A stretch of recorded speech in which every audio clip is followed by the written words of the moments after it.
on air. Hello, Welcome one and everyone. Welcome. all to Go ahead. Go ahead. I knew that was going to happen. Go ahead. I was just gonna say, welcome to Violent Wrestling Podcast, the most violent podcast in wrestling. I am one of your co-hosts, Mel Matt, and joining me as always is Ambrose Alley, Prince Moxley Lopez, and from the town that desperately needs a good football team, Mr. Adam Rice. Oh, shit. I had to do it. I had to do my inner Mox. First of all, your inner Mox needs to drink chloroform. Secondly, I don't live in Cleveland. I just support the teams. Why can't you make the distinction Doesn't that make it worse? on every level? Like, I'm not from here. I just happen to support this shitty ass town. Look, once you're born into it, you can't leave.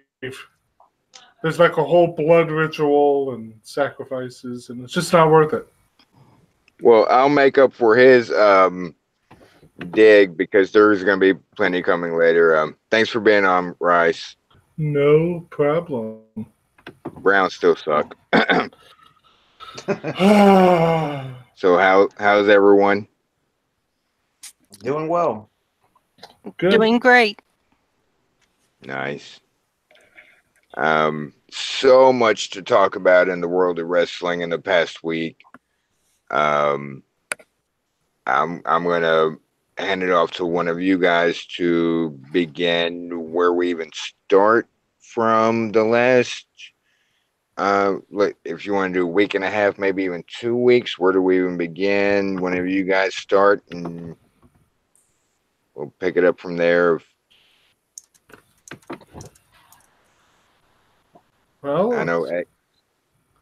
since AA recently attended the Rocky Mountain Pro Show, I believe we should start there. Okay, we can start with Rocky Mountain Pro, RMP, RMP. RMP. Yes, Cassie, it's RMP. Because we do have Cassie the Wonder Dog with us. Well, it was a great show as always. I'd say that probably for me, the match of the night was the main event, which was Atiba defending his Charge Championship against his trainer, Curtis Cole. Nice. It was student versus teacher. You have to love kind of matches. Oh, that was a good match. It's been a long time since I've seen Curtis Cole in that good of a match. They really went all out. And Curtis showed a little bit of a heelish streak. Ooh. Not much, but just a tad, just a smidge. Just enough to make you start wondering or questioning. Yeah. But then Atiba's the true face. Right. And that's always such a good story of where the teacher becomes a little jealous might be the right word, or maybe the wrong word, but a little envious of like, hey, I taught you what you know, and you're this good kind of story. That's always a good story to go with. Yes. As long as the teacher is a Matt Striker. Oh, I hate you so much. That's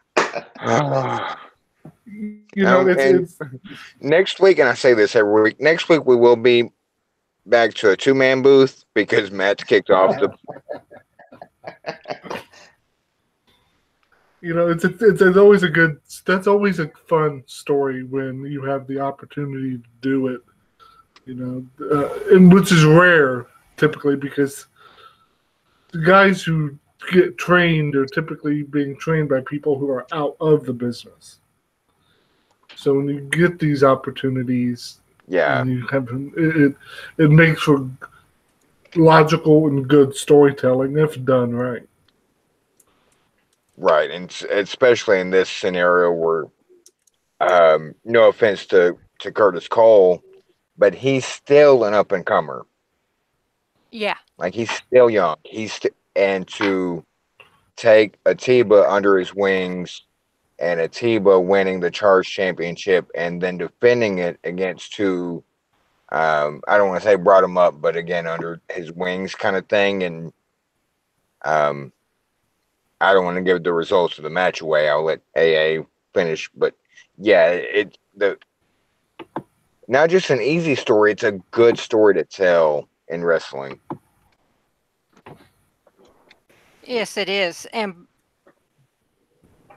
it was a hard fought match, but Atiba kept the belt.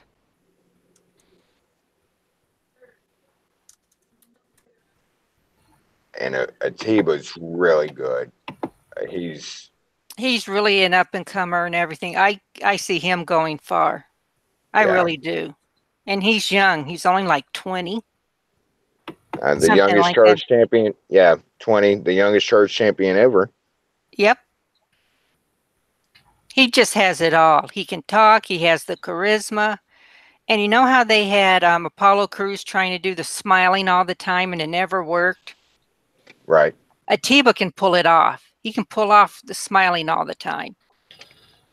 Well, not to get off into a tangent, but one of the reasons why all that smiling all the time didn't work for Apollo Crews is because they never took the time to build any kind of character for him, so he just became the dude that smiles. Right.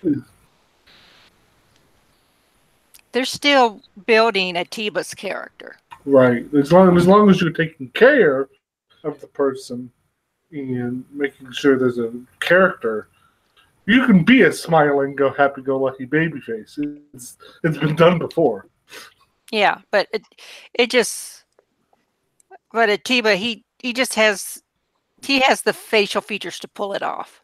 Right. Atiba does where Apollo, to use your analogy, Adam, Apollo, it's the smiling thing was with Apollo was kind of I smile because I don't know, or this, I don't really have a character, so I smile.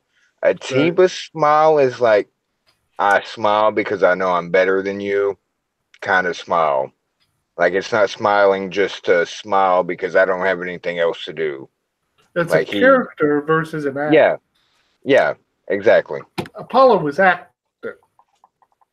Atiba has a character. Yeah.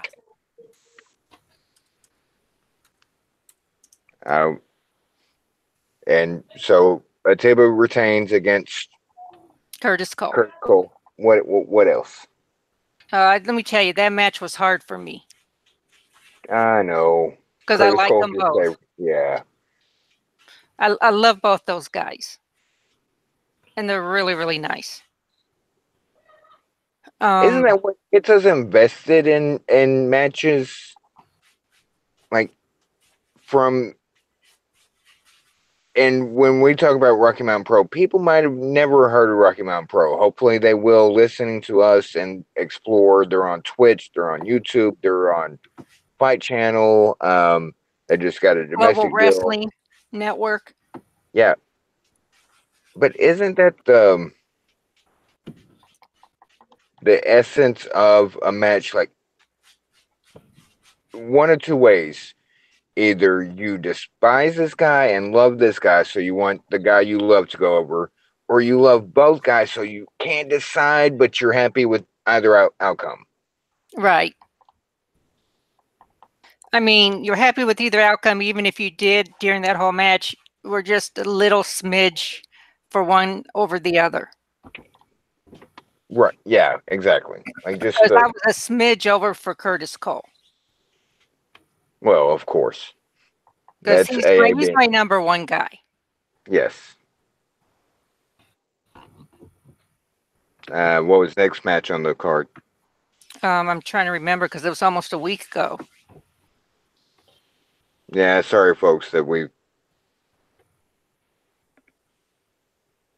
Yeah. That match Or stood out for me. Aligato put on a good match.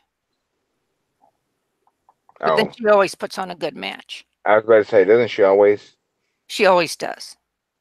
And Thursday, Friday, whatever. I had a notification. Aligato follows you on Twitter. Like, holy crap! I'm marked. Well, it's like me when come to find out that Marty the Moth followed me before I even followed him. Oh, here you go with that ego stuff. No, I mean, I, how you felt about with Aligato following you?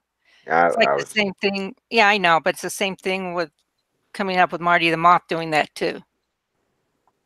nice. And little birdie tells me, you guys have like actually like been We've been chatting. nice. Just like if I'm chatting with one of you guys. Oh, right, and that's why I foot mouth thing. But yeah, you've told us through messaging and stuff, but that's pretty neat that he's one of those names. Like if you know, I don't want to say if you know, but wrestling related, like you know Murray the Moth, you know Martin Caucus, like, and apparently which we knew, like he comes in Lucha Underground. He is so sleazy. Sleazy. Yes, so Creepy sleazy. sleazy. I mean, Joey Danny Ryan is Lunchbox. sleazy. Marty the Moth in Lucha Underground, that character is creepy, sleazy.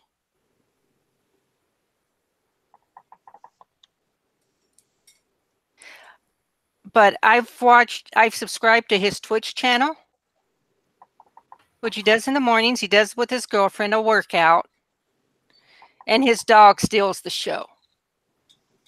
Do you want to give a quick plug for the channel? It's I don't mean to always put you on the spot. just a minute. I can look it up. Oh, it's not showing up, but it's you can find it if you go to Twitch TV and look for Martin or Marty the Moth. It'll lead you there. But he and his girlfriend do a workout thing every morning, and he's really trying to get involved with his fans, wanting to hear what they want to see done. He's really, really involved. And that's neat, and that takes at least some of like takes us back to when they did want to be involved, and it wasn't all like character work kind of stuff. Yeah, he has this one thing on his channel where if you bid 500 bits, you get to spin the wheel, and the wheel has things like doing 30 squats or 30 curls Nice. that they do on top of their normal workout. But you get to see his dog Brutus. Big old black lab. That's a Brother good name. Brody. Waiting for some- You know, just speaking from an unbiased point of view, Brutus is a good name for a dog. Well, this dog Mox. steals the show. Mox will get that. Yeah, and I was gonna but I won't. I mean, How Shadow would is a good anybody name else for a get dog as that well. except for I will just For those who don't get it, I live in Ohio, and I went to the Ohio State University. So I'm making a college football joke, everyone. Sorry if it went over your head. I did it for Mox because he hates it. at the moment I'm trying to love everything, damn it.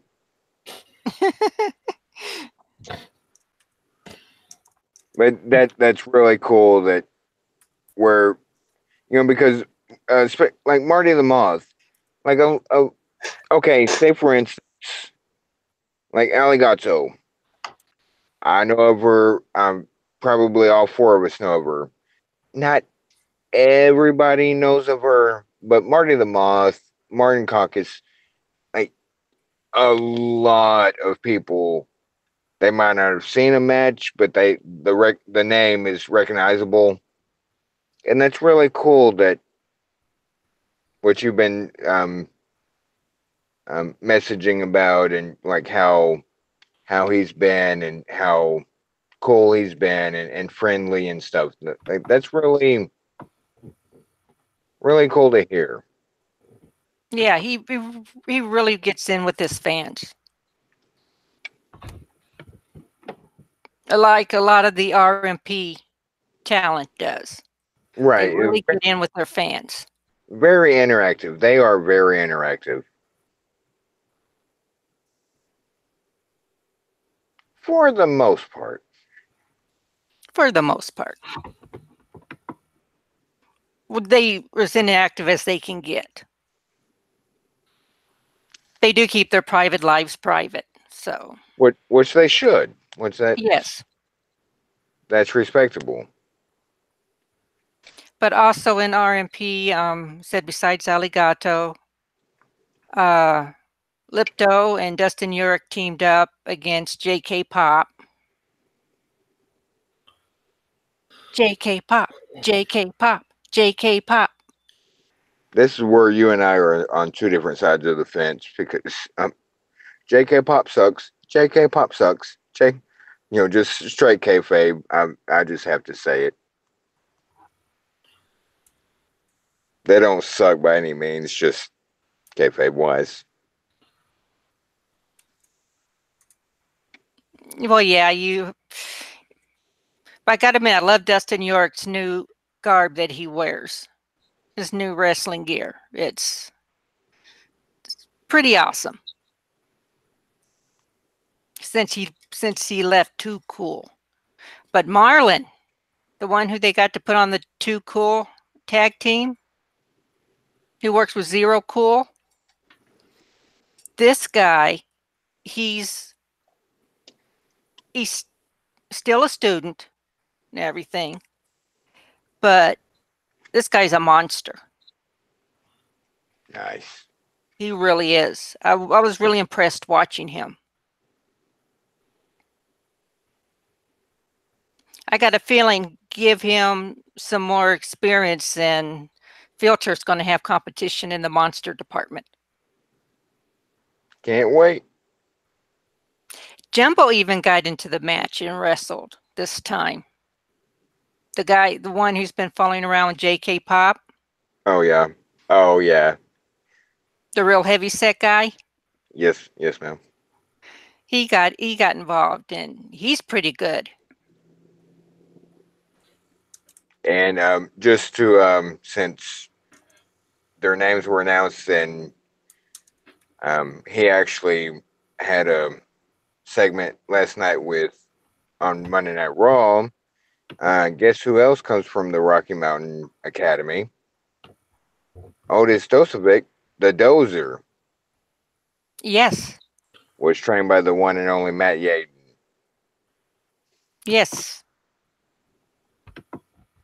So that's cool. That's a lot of love there for Rocky Mountain Pro, for Dozer, for Lars Sullivan. Lars Sullivan. Mr. 495. Henry Jacobs the first. I mean, eyes are on Rocky Mountain Pro. Yeah. They're producing their talent very well. Yaden's doing a great job in Colorado with what's going on, and with his head trainer, with the Bean Hoodie, and having trainers like Anaya, Austin Reddick. Now I have to love me some Austin Reddick because we're both from Texas. Houston. Yeah, like Austin Reddick's my man. What is that? I was reading on Facebook once. He said that to be a trainer, you had to look like a homeless person. Because there was a picture of him, and he looked like a homeless person. He says you have to look like a homeless person, and you have to act like you know what you're doing, even if you don't. It's odd because I know Lance Storm trains people, and he doesn't look like a homeless person. Lance Storm found that damn fountain of youth, and I want to know where it is. I don't think he's going to give up that secret. Lance Storm's 10-year challenge thing, like, dude, you took like one picture and then one right after the other, like, you look exactly the same. Except I think his arms have gotten bigger, and it's creepy. Because the dude is jacked. What else about anything else, Rocky Mountain? Well, I've got to throw, I think I brought it up last week. I can't remember, but Shade. Oh, yes, Shade. Your Lockett's women's champion. They haven't worked on that story yet. I know it's still co-champion, but I refuse to admit that. Now, but I'm waiting for that story to flesh out of what they're gonna do. Oh, so am I. And I seriously, like, something's got to give, and I'm just waiting on what's gonna give. But for now, I can say Shade's the Lockett's champion, and I can say Bentley Powell's the Lockett's champion. We'll see. This is where you and I don't always see eye to eye. It would be a sad world if everyone saw eye to eye. There'd only be one eye. Oh, sweet mother of God. But see, and that's what makes it Rocky Mountain Pro so fun. Is you see it one way, I see another, and I'm just like, but at least on one thing, like, I can't wait for them to start fleshing out that story of what are they going to do? Where are they going with this? Because they're going somewhere. They're going to have to. My boy's going to have to figure out what to do since he's the GM. Yeah. He's going to clean, as he says, he's going to clean everything up. But I love Shade. I just do, and this is a big story. Yes. Like moving forward, like the fleshing out of the story, like okay, I'm excited.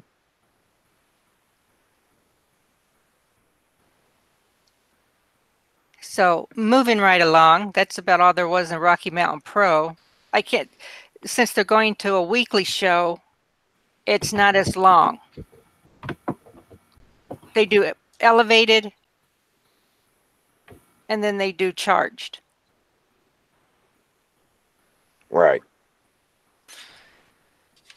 But which is nice because the first hour that you see is the students, as you see the students out there putting on a show. They haven't been called up, let's say, to the main roster yet to work in charged. Right. It's basically, for those that don't know, it's like a NXT show and then main roster thing. Does that make sense, AA? Yeah, it does. Well, it's kind of how OVW used to run their shows. Right. Right. Still run their shows. They're still active, but the less experienced people would get the preliminary matches. And as you moved up not only in experience, but up the card, you had more experienced workers or WWE contracted guys at the time who were there to get healthy or whatever. So it's doing two things. It's getting your students experience in front of a live audience, seeing what works and what doesn't work. And it's also making sure your talent roster is always ready to go. If somebody does get that call up to call to WWE, call to AEW, whatever it may be, you'll have people who are already working a card who can step in and potentially take the ball forward. Right. And they're doing really well with that.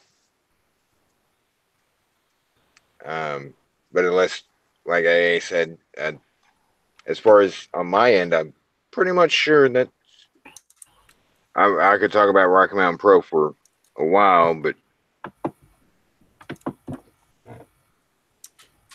as far as this week, I think that's pretty much it for Rocky Mountain Pro. I'm not going to be able to go down and see it this Thursday, but I will watch it on Twitch. Well, you're fired. Mox, you fired both Matt and Allie in the same show. So I'm going to be solo, and depends on what Adam does from here to the rest of the podcast. He might be a guest. Words hurt, you know. So what's next on the agenda? Anybody in the chat, by the way? Oh, I haven't pulled it up. I forgot. I'm not making that joke. I'm not making that joke. I'm not making that joke. Well, Allie's That's what she said. God. All right. While Allie's pulling up the chat, we can either go take over Blackpool or main roster WWE or Wrestle Kingdom. Or I know for a fact Matt's waiting to talk about MLW. We can go to MLW. I'm waiting for you. You guys, I'll follow your lead. Somebody pick something, we'll talk about it. Let's go with the MOW. All right. Well,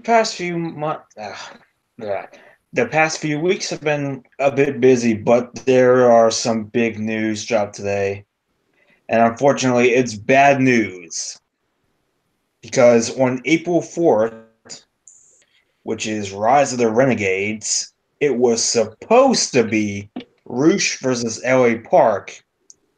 That's not happening anymore because Roosh has signed an exclusive contract for Ring of Honor. Really? Yes. Yes. So Ring of Honor managed to get Bandito and Roosh? Yep. Yeah, that's what it's looking like.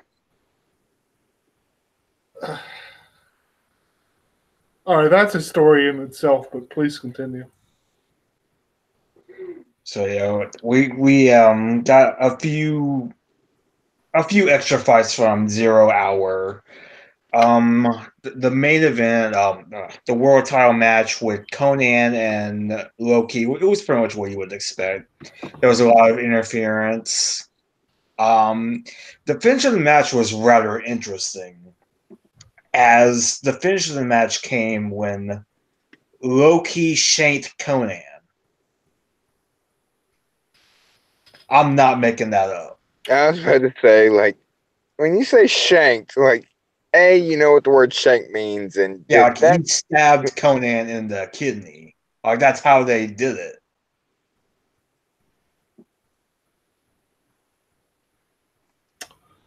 All right. Violent Wrestling Podcast for a reason. God, that just bringing flashbacks to the. Remember when they did that storyline with Cena and Carlito? Oh gosh.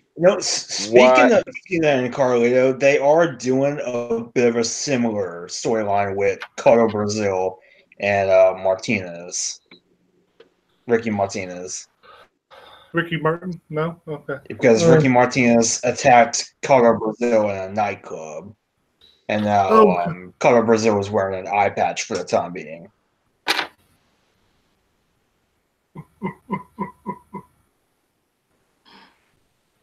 And with that, with Adam's little input there, yeah, I'll be podcasting by myself next week.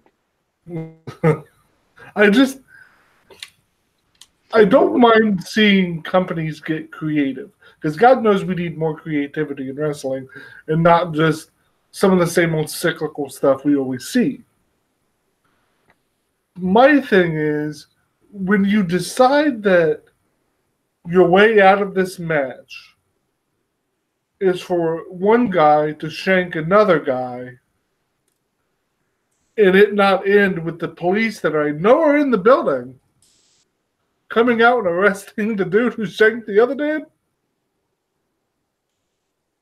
you've lost all logical plausibility. Says the Browns fan.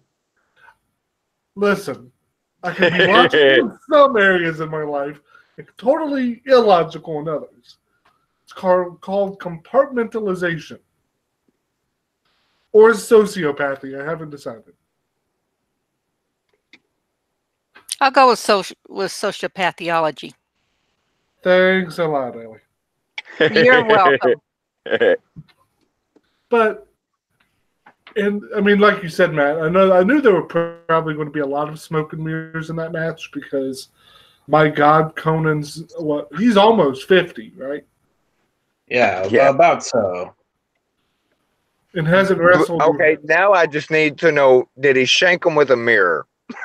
A mirror blade? No, it was like I'm trying to remember exactly what it was, and I can't quite put my finger on it. It's like it's like that a dentist hook. I think it's the best way to describe it. It was like a dentist hook. It wasn't quite exactly that, but it was kind of like that. Stabbed him with a scalpel? Yeah, that's what it seems like. All right. Okay, now I have questions. I have many questions, but please go ahead. Well, I don't know where to begin. Is MLW let's be the new CCW? What are we doing here? Well, I will say this: there were consequences for that action. Yeah, it's called 10 to 15 years. Right? Well, they fined Promociones Dorado. They have fined Low Key and Selena de la Renta $15,000. Ricky Martinez $7,500. Hijo de LA Park $7,500, and Selena de la Renta could possibly get her promoter's license officially suspended. Oh God, the kayfabe is strong with this. We have gone full 2005, 2016, What? We've gone full 1985. Promoter's license? Fines? For stabbing a dude? Thank God that whoever in the back, Tommy, we're not really gonna shoot a gun at you. Tommy, that's not happening. We're not shooting you, dude. Thankfully, somebody somewhere said, nope, we're not shooting you. No, but I'll do it. No, dude, it's all right, man. It's only a 22. I'll be fine. Just go in and out. It's fine. The thing is, I know Conan would do it.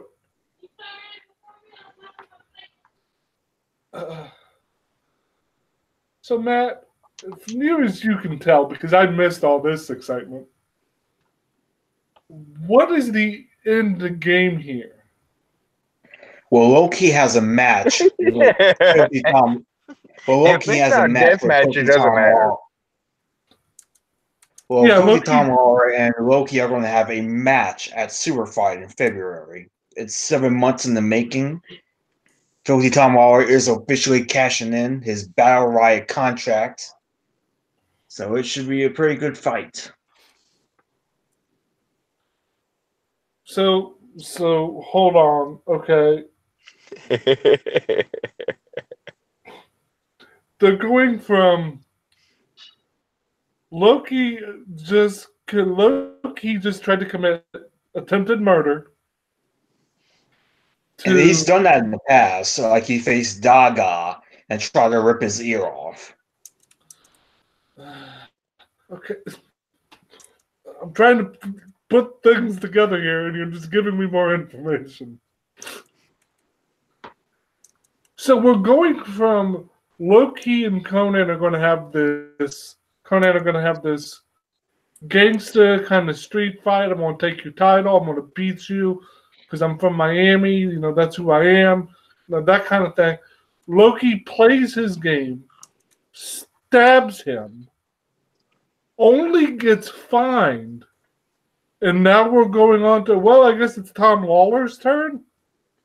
Yeah, and they've been building the the match with Lawler and Loki up for months and months. I know they have, and I totally get why this is the next thing.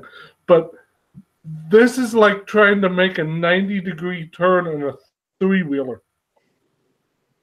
And if you have never tried that, since three-wheelers were outlawed years ago, if you never, yeah, go ahead and buy you a three-wheeler and try doing a 90-degree turn on a three-wheeler. Yeah, it's not going to end well. And I know, like I said, I know they're trying to build their cards and things, and that makes logical sense when it comes to Tom Lawler and Loki. And that should be an awesome match. I'm not shitting on that match or the angle. I'm saying you're coming at it. It's like going 90 miles an hour and trying to slow down before you hit a school zone. All I want, Well, Loki's whole character at the moment is like he's kind of like a bounty hunter. He's pretty much doing a hitman gimmick. He's been doing a hitman gimmick the last 5 years. I just want, like, mid-match, everybody laid out, and Pitbull comes out doing a song. How can you tell the difference? You're an ass. But I think Tom Lawler will be just filthy enough to go against the hitman Loki. So when is there going to be a funeral for Conan? Like, seriously, like, how do you progress from where we just were? Like, just back the hearse up to the ring, or what do we do? Now, like a week later, he was able to make a phone call to the announcers saying that he was fine, that he had blood in his urine, all that good stuff. Was he from an undisclosed location? I think he was, actually.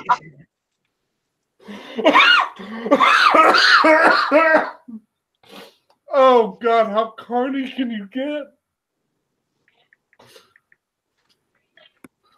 Oh, And I love MOW, but they, seriously, in the last, 3 weeks, like, they've gone well over the rail. Like, holy shit. Okay. Like, I'm here for it, but damn. Did someone try to go to his hospital room and put a pillow over his head? What is happening? Bedpan, bitch. Bedpan. No, sorry, WWE trademarks that. Okay. I think I'm over it. What happened next? Well, Moving on. Well, I know, and I know Matt wants to continue, but really, it's that moving on. How do you come back from that? Yeah. Please continue, Matt. Well, Simon Gotcha has been doing these 20 grand prize fight challenges. And someone has won the challenge. Vince McMahon? Oh God. Nope. Tony Ace Schiavone. Romero. Ooh. There's a name I haven't heard in a minute. I didn't hear the name. Ace Romero. Ace Romero. Oh, God.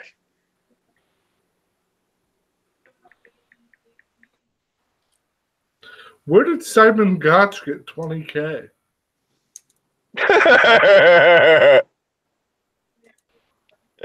Nice.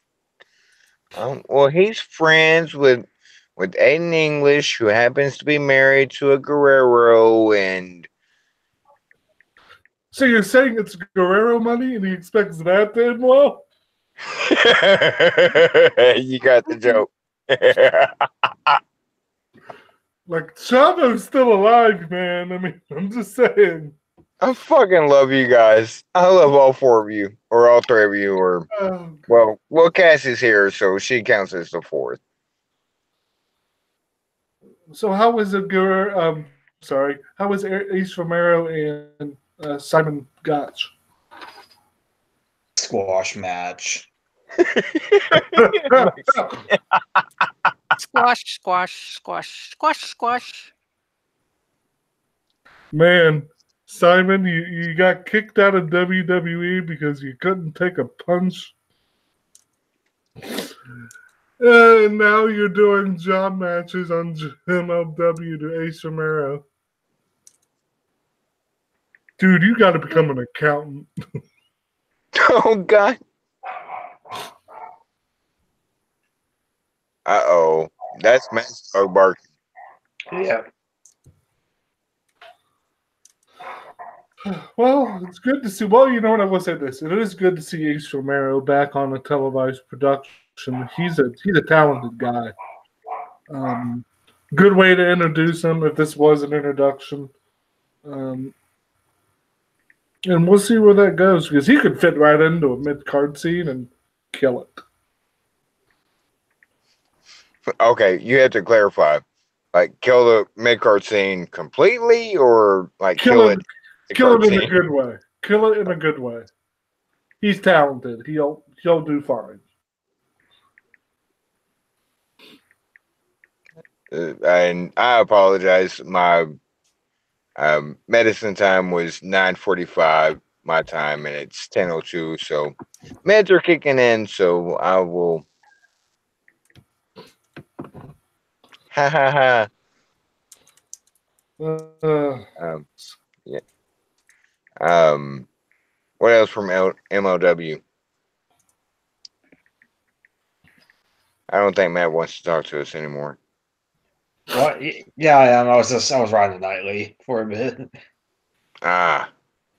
Post a link. Maybe I will. Maybe I won't. Who's to say? What's next, Matt? What's next?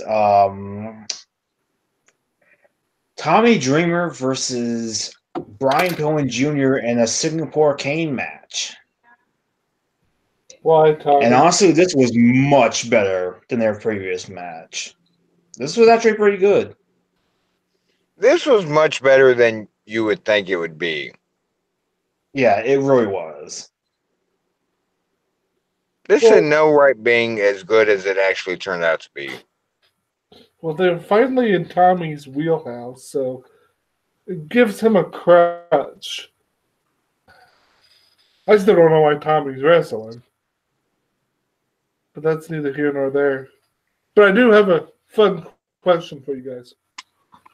Over under 2 years, Brian Pillman Jr. is in NXT. I could see it. Vu, or you've asked this question before? Maybe I have, but I don't remember. But over under 2 years is Brian Pillman in NXT. Brian Pillman Jr. I'm going over. Not for he's not talented enough, but for different reasons. I honestly I can't disclose. Really? Yeah, really. Insider information there. AA knows why. Why? I don't think they're allowed to tell us. Nope. Mhm. All right, then. Just keep that in mind for everybody listening. You kind of sort of heard it here first. I'm going over 2 years.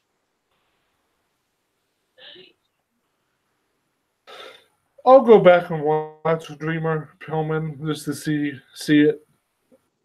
Tommy, again, I just keep saying it. Please go home. You're working Singapore I King. am home. How Not much you. more home do you want me to be? Not you. Oh, Dreamer. sorry. God. You're working Singapore Cane matches in MLW. You're working with Eli Drake up in Impact with Raven. What about Raven? What about me? He'll be fine. No, really, they should all just go home. But I'll give that a watch. I'll put that on my queue.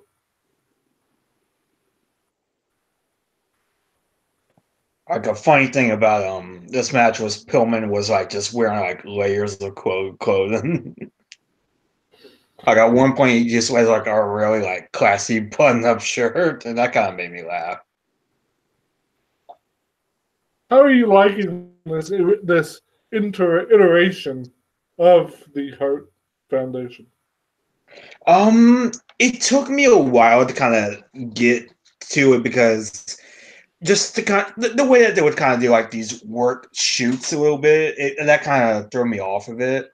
But they've sort of toned it down a little bit, and now I find them insanely entertaining. Like Brian Pillman Jr., I think has improved quite a bit, both on the mic and in the ring.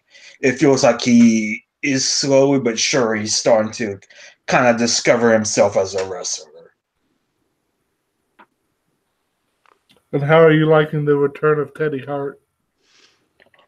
He's pretty good. He's really pretty good.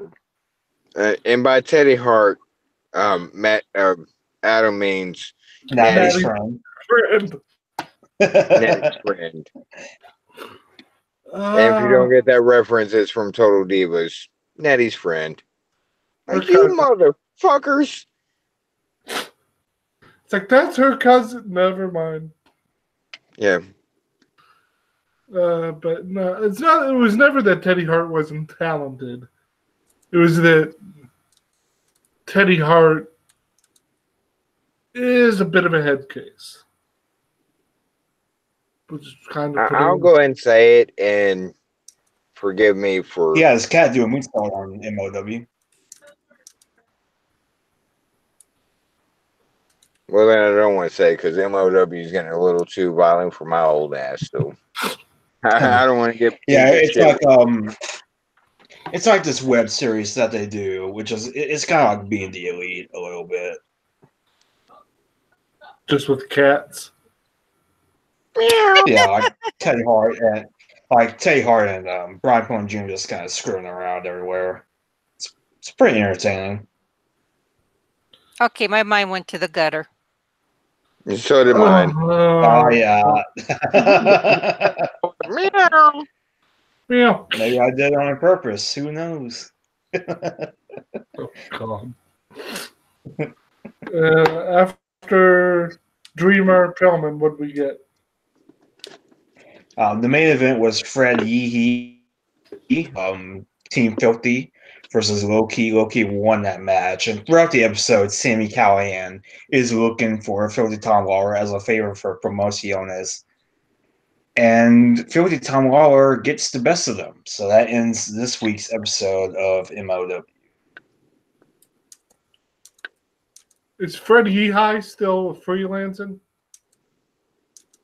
As far as I know, yeah. Yeah, last I heard.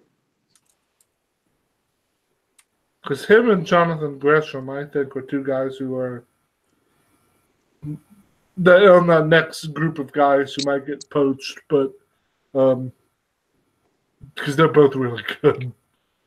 In the recently free agent Shane Strickland, they're all guys who I think who could be in WWE any given day.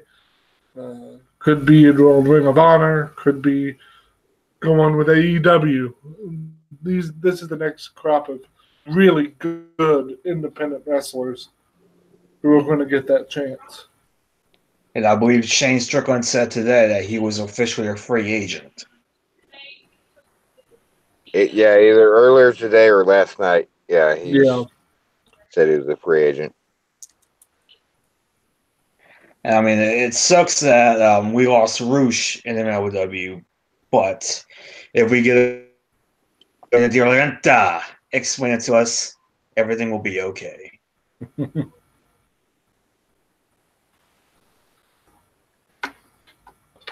Well, I think if that ends MLW.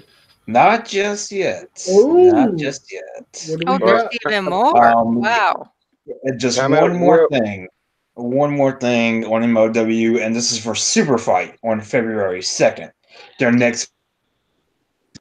Just wanted to say the matches that are officially announced as of right now. The main event is Low Key versus Filthy Tom Lawler for the MLW Championship. And Low Key will have Selena Diorenta in his corner. Just wanted to say that. You just wanted to say Serena Diorenta, didn't you? Maybe. That was obvious. Before we move further out, also two things. A, it's really cool. We've been doing this podcast for an hour, and we haven't even talked about like the main stuff. And when I say main, like WWE, that's really cool because that's There's a reason. what we. Yeah, there's a reason. And two, Rice, how much longer do we have you? Because it's 11 after 11 your time. I'll put up a 5-minute flag when it comes that time. Oh, so you're cool for now. I'm cool for now. Okay, but that's the difference between us and a lot of others. We've made some comparisons. We haven't talked about anything WWE related yet. It's coming, but not yet. You jinxed it. Yeah. So, how about Raw and SmackDown, guys? No, just bad joke. But that's really cool that we can sit here for an hour and talk about all these other promotions. And obviously, WWE is going to come into it, talking about different, movable parts and whatnot. But it's really cool that we're sitting here for an hour and talking about other promotions that aren't just the typical Raw review, SmackDown review, what's going on with WWE. That's pretty cool. And no disparaging of WWE because we love them too. It's just really cool to talk about something other than, if that makes sense. The pro wrestling is good right now. And don't let anybody tell you differently. You just gotta know where to look. Unless you're Matt and you're a fan of the Iconics. All right, guys. So, Matt, was there anything else you wanted to add? And in tag team action, it's going to be the Lucha Bros. It's going to be the Lucha Bros defending the tag team titles against the Hart Foundation.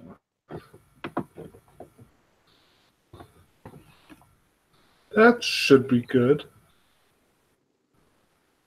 And Aerostar will be going one-on-one with Ray Horace.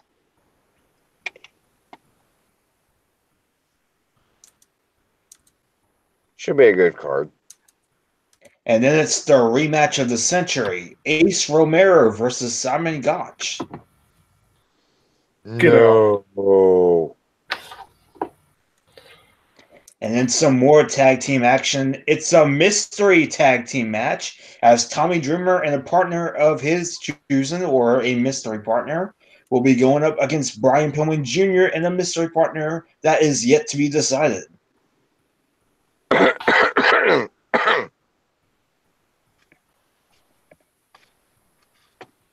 Is there something you wanted to add, Max? Nope. Okay. And finally, Mance Warner makes his MLW debut at Super Fight.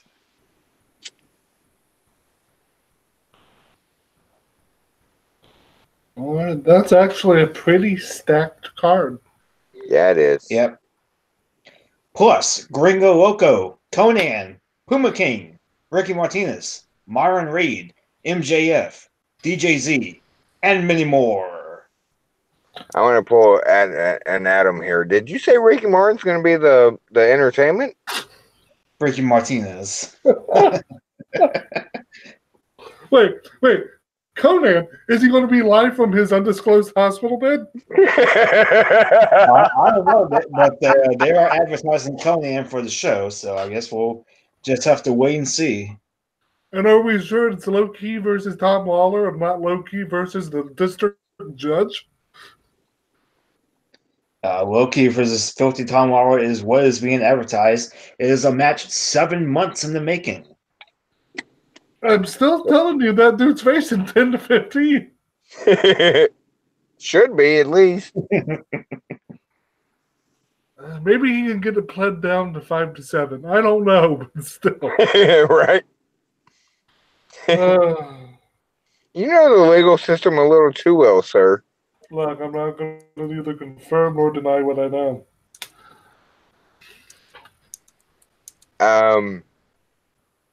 Before we move any further, a couple quick things. Congratulations to, she goes by different names depending on promotions. Thunder Rosa, also known as Cobra Moon, got her U.S. citizenship yesterday. Big deal. That's a big deal. Very big deal. Congratulations to her. She Huge deal. took the test, passed. She's a U.S. citizen now. Way to go. She follows VWP on Twitter and stuff. Very proud of you. Congratulations. We were all rooting for you. Way to go. We knew you could do it, and you did it, and very awesome. And she put a tweet that, and not being political, nothing like that. We don't do that stuff around here. But she made a tweet about something she's lived long for and she accomplished. And that's all there is to it. She accomplished her goal. Good deal. So proud of you.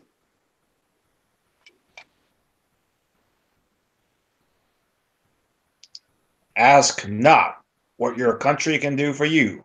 Ask what you can do for your country. Thanks, John.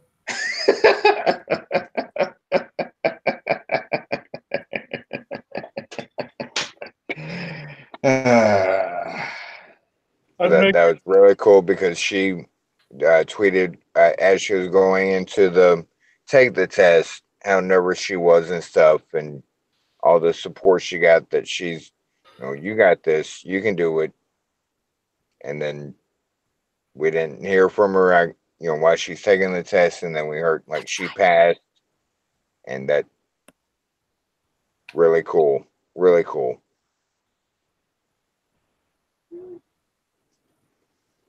And I'll take a brief moment before we get into the next topic.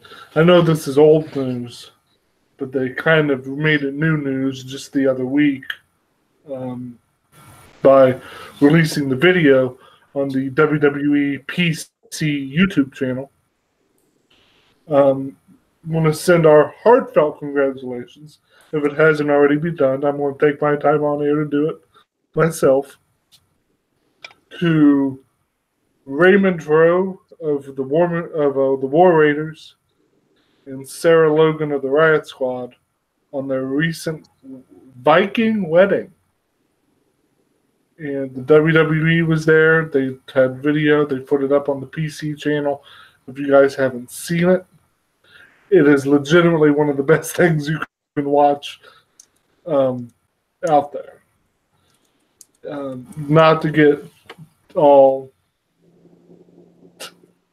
emotional or that kind of thing. No, but you're trying to get all emotional. I am You're trying to. That it's just something that makes you feel good.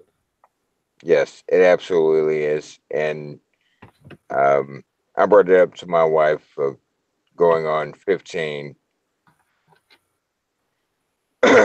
years. Like, hey, why don't we try to replicate that?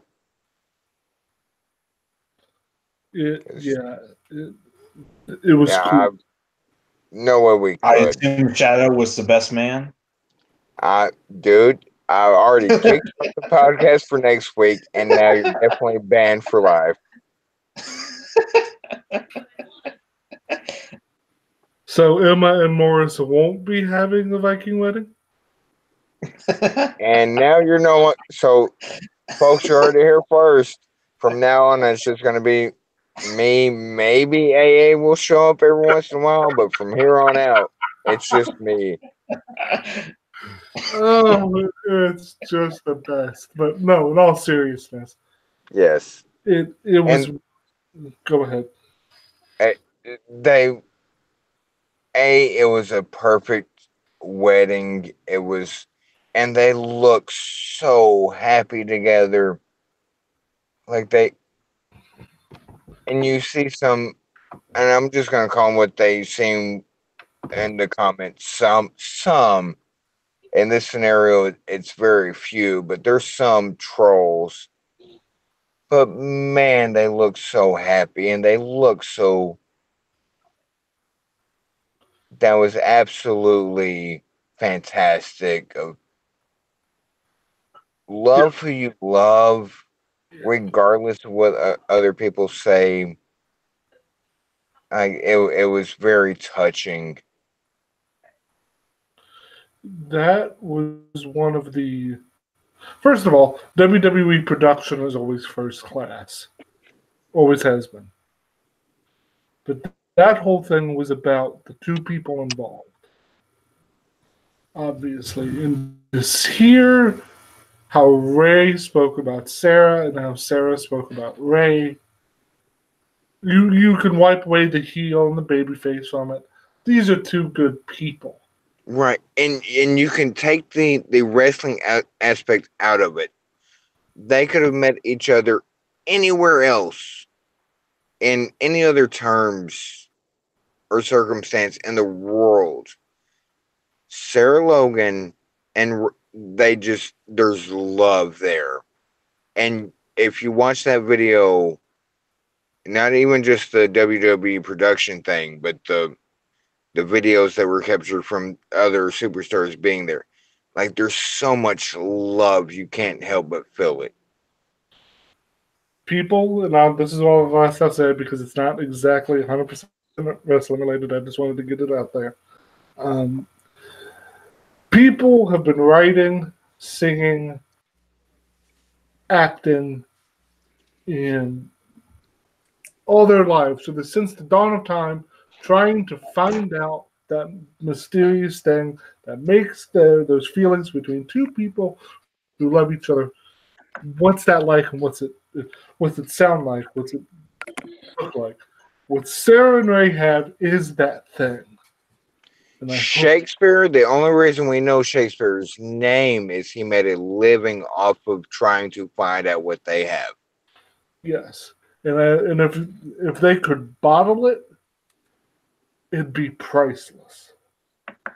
Because it's just that pure emotion between two people. It was just awesome to see It makes you feel good. I've actually watched it twice. It's just good. And it gives you an appreciation for them as people. And at a time when so many people out there are just being trolls and, tearing people down after what we just went through with Tony Storm and how people reacted to that on some level, to see something like this was just good um, vibes and happiness and love and all that good stuff. And it also you used the word correctly. 2 sentences: joy, just joy, just pure joyness. Like that still exists in the world.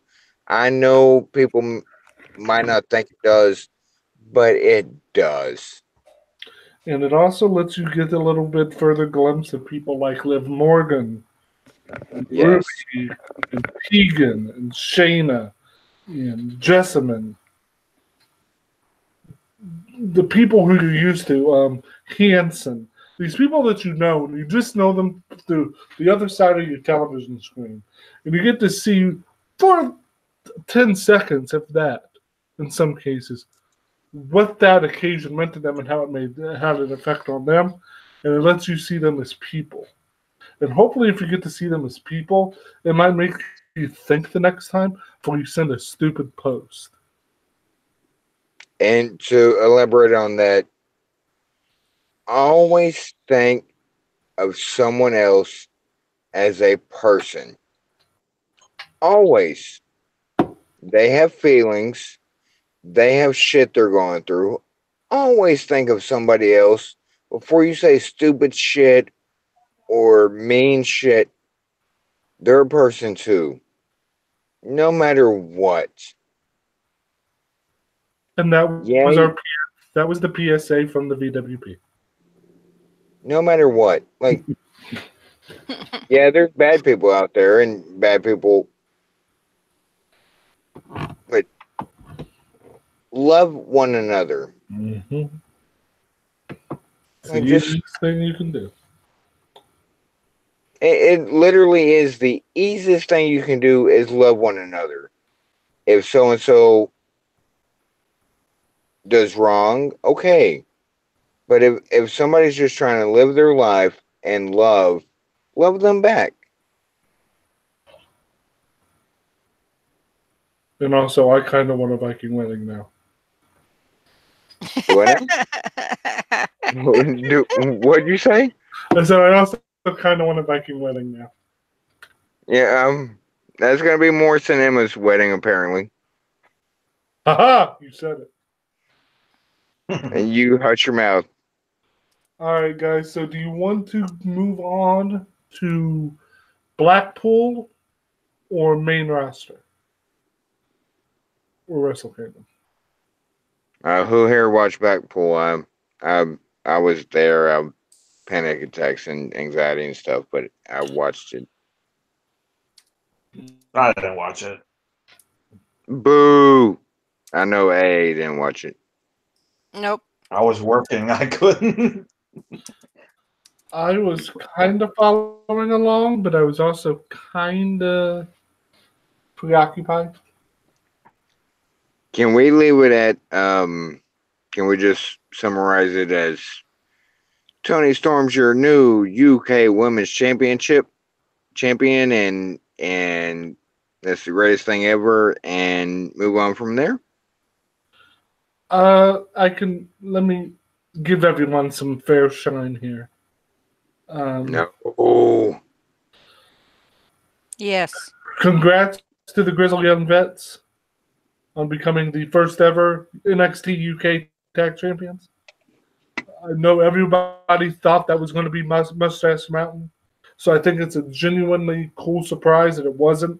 And now, to the dawn of time, it is always true in professional wrestling. The babyface chase is always better. And so, Mustache Mountain chasing the Grizzled Young Vets is perfect. So, cool, good for them. I'm happy for them. They're going to the record books now as the first, and we'll see where that goes. Finn Balor made a return back to the UK, even though he's Irish, to wrestle. Oh God, I just forgot his name. Devlin. Devlin, Finn Balor Jr. For the right to be called the best Irish wrestler in the world. I'm sorry, they're both behind Becky Lynch. Sorry for them. Good lad. I knew something like that was coming. Well, you know. I hear it was an awesome, awesome match. Balor went over, obviously. But I think it was a good idea for him to go over because it kind of gives him even more momentum coming down the line, going into what he's going into. You're talking. You're the. I've never heard Ohioan speak so fast, but keep going. Well, I was trying to go quickly. Tony and Rhea. Yay. Yay. I'm here. Go ahead. I am just. They've had a great match. They probably could have been given a little more time considering the length of the main event. Good God, the main event went way too long. They could have easily shaved off 10 minutes and given it to Tony and Rhea, and both stories could have been told. Okay, quick question. Is I don't want to, because that will come off kind of odd. Were you the Micro Machine guy like back in the day? Oh God, no, I wasn't. Are you related to him by any stretch? No. Okay, well, keep going. Happy for Tony. Literally, like over the moon for Tony. Tony. Some people immediately said this was a pity win. No, fuck them. Fuck anybody that's fuck them. Anybody, some people saying this is only happening because of what she just went through. No, fuck you. This woman is 23 years old. She's one of the best women's wrestlers on the face of God's green earth. And if you don't, and if you think this was anything other than her being one of the best in the world and giving her that chance to be champion, you're fooling yourselves. This was going to happen eventually. Yes, and this had to have been the plan all along. Tony before was all ass faces wanted to be ass faces. This is what it led to. And so this just makes the moment sweeter for her. Yes. And you can tell it meant a lot to her. Absolutely. We should be.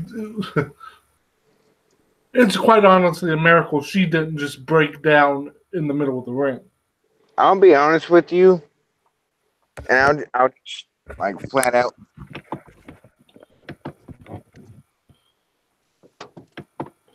Because this was live. It wasn't taped or anything. This was live. My girl showed up.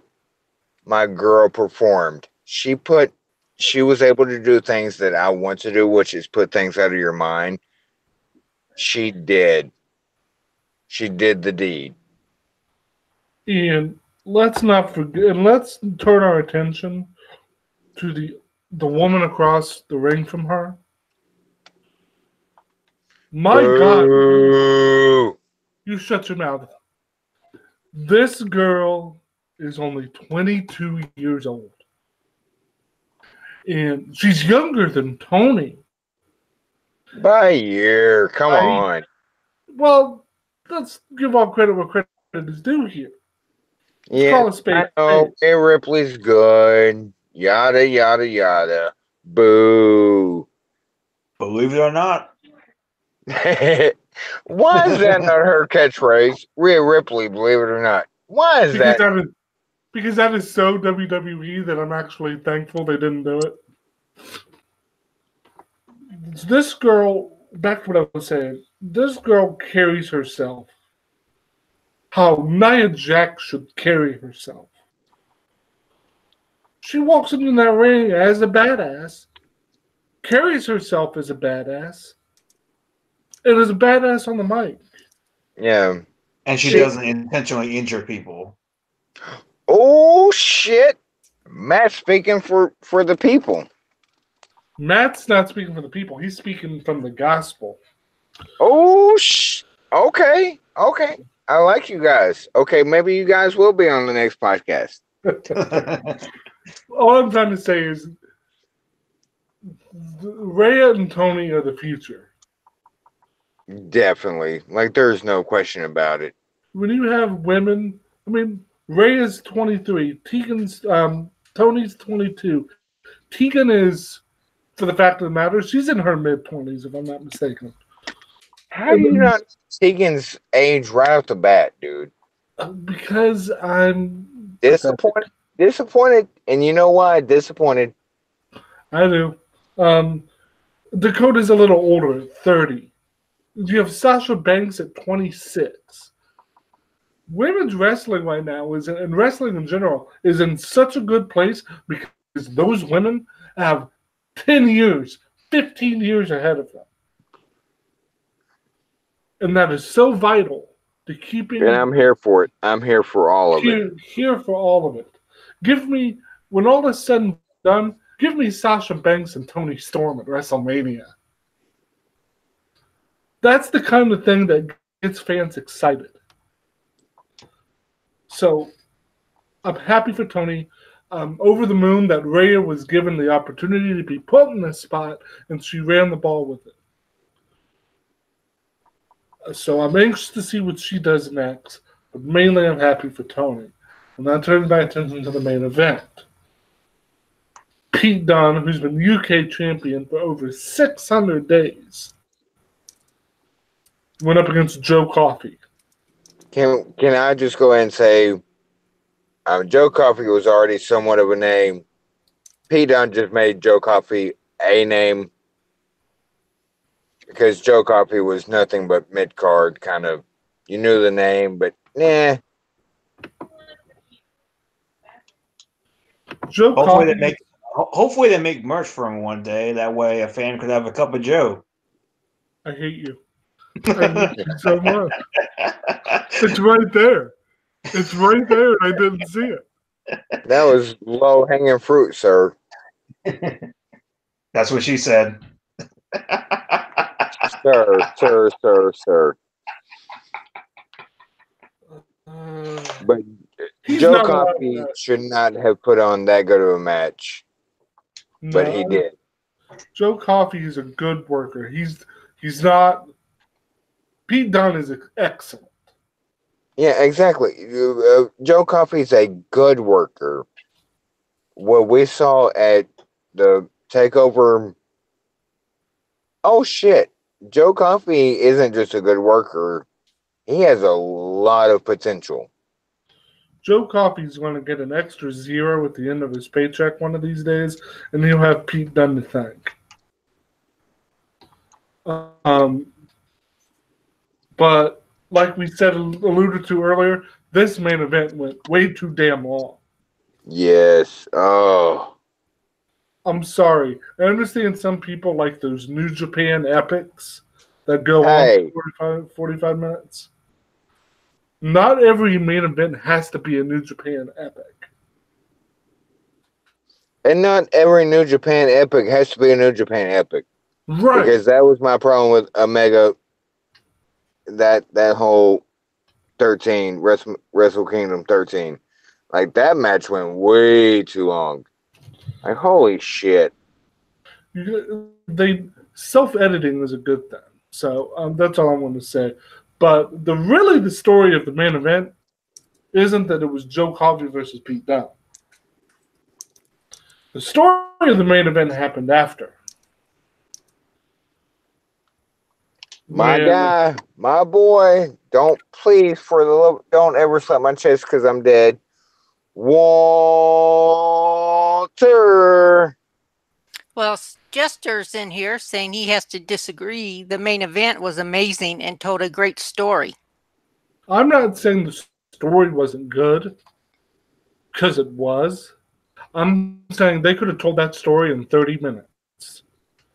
They didn't need 40. Yeah, 25 to 30 instead of, what was it, like almost 40? Because what happened was, in the end of Tony Rhea got rushed, and then because they had to get to the main. Yeah, see And, that. Go ahead. and you need to be able to pace yourself. Every match should have room on a card. It's a pay-per-view, especially as a network special where you have all the time in the world. So either give everybody all the time in the world, or if you're going to have a time limit, make sure everybody has the time to tell the story that needs to be told. Right. Either have a hard time or don't have a hard time. Exactly. It's your production. You can do whatever the hell you want with it. But you have two options. Either everyone has time, or you have to make sure everyone gets time. You can't have a 40-minute main event and have the previous match be rushed getting to it. That's all I'm saying. I'm not complaining about the story. I'm complaining about they had too much time, and that match got slow at points, and it just the cohesiveness wasn't there. But as I said, the story here isn't about the main event. It's about what happened after. And Walter, with his music coming down to the ring, that whole crowd immediately became electric. You got the crowd back. And you know what was, and they've done this before in WWE productions. Is once the logo comes to the right left hand corner, or the right left hand, the bottom right hand corner, like where they're signing off, and then some shit goes down. That's exactly what happened with Walter, where people were turning off. Oh, I miss Walter showing up. And that's what they want. They want that reaction. Either people stay tuned or people didn't. And holy shit, Walter showed up. Walter Cronkite? Oh. You're. You hurt me, sir. Well, let's see. Jester is also stating that the ending he thought that was rushed was the tag match. And I agree with Jess. Yeah, I agree with that too. But Walter being here changes the game. I think we all know what's going to happen here. Oh, Walter's winning the UK Championship, but I'm all in on Pete Dunne versus Walter. Please, please, please, please give me that. Yeah, that's going to be awesome. Give me Ring Conf versus British Strong Style in NXT UK. Give me that. I'll never ask for anything again. Yeah, you will. Yeah, you're right. Yeah, exactly. Hey, beat me to it. Yeah, you will. You asked for a Browns win here and there, and Browns making the playoffs, and blah blah blah. I'm allowed to have things. Are you though? Yes, he is. I hate you. Hate's such a strong word. It's not strong enough. But yes, I'm looking forward to Pete Dunne versus Walter. He's already worked a match. There's footage of it out there. He hit a poor man with his hand. And the dude, I think, died. I'm not sure. We're still trying to find his body. But overall, I'd give Blackpool a solid A. There were nitpicking issues here and there. But to have them add the quality of matches they had with the big ending that they had, that's an A show. That's what she said. Oh, dear God. I was getting there before Matt did. Oh, God. that didn't come out right. That's what she said. Well, there you go. So, do you guys want to get to Monday Night Raw? Do we? I didn't watch Raw, so I can't tell you. Well, I don't blame you. Raw was one of those shows where the good stuff was good, but the bad stuff was awful. And then there's the stuff that make you go, why? Yeah. And there's things that makes you go bump in the night. Like what the? Right. Yeah, let's talk about Raw. Adam, how much longer do we have you?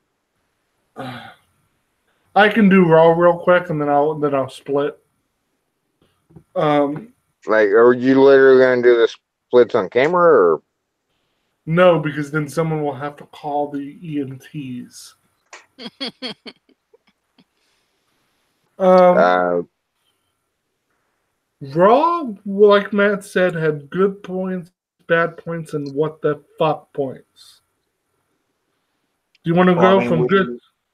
Well, I mean, we have to have a moment of silence for AA, considering what happened on Raw this week. Yeah. and I don't mean to speak for her, but I think even AA at the moment in time, like she doesn't even I don't want to say care, but like AA, like I've just put you I two pretty together. much have given up on WWE for a while. I need a break But from them. Ambrose losing the Intercontinental Championship isn't that big of a deal to AA.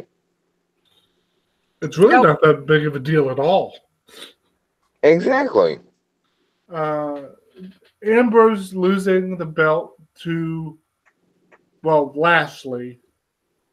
I guess they need. I get that they need to get the belt off Ambrose, but why Bobby? Why ever Bobby? I'm waiting for Lashley to have the belt backwards and do the ass pose. I'm here for it. I think it is. I think that's what he's going to do. I know they're trying to continue on with a separate story, but I don't think putting the Intercontinental title on Bobby is going to do a whole lot for the title or for Bobby. But then again, it wasn't doing anything for Ambrose.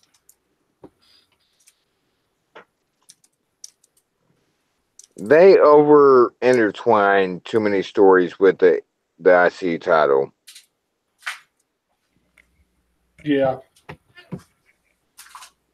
But speaking of titles, should we get to the big announcement? Go ahead. Last night on A Moment of Bliss with Alexa Bliss, who we'll also get to, she revealed and announced the new. No, I'm sorry. Calling them new is a smack in the face to the people who came before. The reintroduced women's tag team championships. They're not new. Boobs. What was that? I thought you were going to talk about her boobs. I'm going to get to her boobs. I can't believe I just said that, but so the way it's going to go is that 3 teams from Raw and 3 teams from SmackDown are going to be put inside the Elimination Chamber, and the winning team will be crowned the women's tag team champions. I don't see how this doesn't end up in any other way other than Sasha and Bayley winning the championships. You were forgetting about a certain team, sir. You're right, Matt. I'm sorry. I did forget about the Riot Squad. Another certain team. Asuka, Naomi. Damn. No, that team's not iconic. I got news for you. The Iconics aren't iconic. How dare you, sir? Don't take it up with me. All I'm saying is the way this is setting up, there's only really 3 choices. You're either going to go Sasha Bayley, You're going to go some combination of the Riot Squad, or you're going to go Mandy Sonya. Because They should go with Iconics. You're going to make me say it, aren't you? Say what? The Iconics are irrelevant. They have no factors. Okay, so I'm just gonna lean the chair back real quick and listen to you guys argue for a minute. Like honestly, that's what I just did. Go ahead. The Iconics are irrelevant. They have no bearing on this match. And if WWE puts the titles on them after the booking they've received, I understand none of this is their fault. But what I'm saying is the booking does not lead to them becoming champions. That could change in the weeks. And one of the good things about this announcement is they're giving it time. We aren't into Royal Rumble yet, and we're already setting up for the Chamber. That's a good thing because it gives them breathing room. But I don't see how in the 5 or so weeks we have between now and then, they're going to make the Iconics credible threats to win the championship. I mean, it's quite easy. You let them win some freaking matches. You do know what happened to them tonight, right? I saw. They're not off to a good start.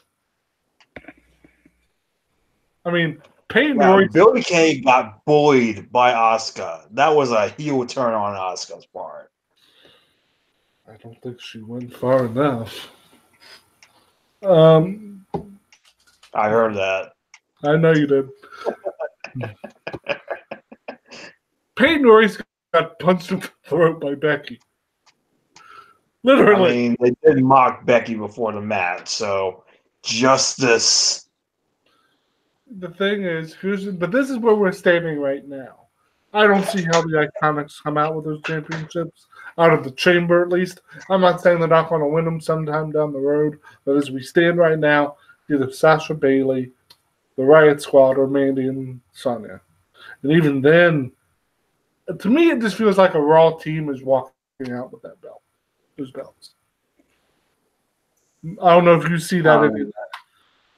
I don't know that just doesn't sound iconic to me. I gotta be honest with you. You're at least you're at least incorrigible. Mox, do you see this? Do you see this any differently than me? What part of I'm just seriously just lying back and listening? Don't you understand? I'm tagging you in, pun intended.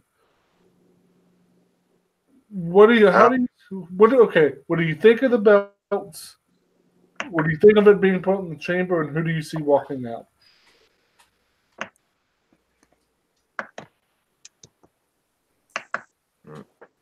Can Tony do it all by herself?